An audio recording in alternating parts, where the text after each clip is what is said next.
Hello everyone, today I will show you how to find someone on Snapchat without username. And here's how it's done.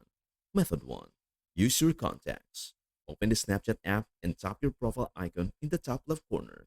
Scroll down and tap Add Friends. Tap All Contacts if you haven't enabled contact syncing yet. Go to Settings and enable Contact Access. This lets Snapchat search your phone's contacts for matching accounts. Return to Add Friends, All Contacts to see suggested users based on your contacts. Method 2. Search by name. Tap the search icon and enter part of the person's name. Scroll through the results and look for familiar profile pictures or names. Method 3. View past friends from your Snapchat data. Tap your profile icon, then go to Settings, Gear icon. Scroll down to My Data and tap on it.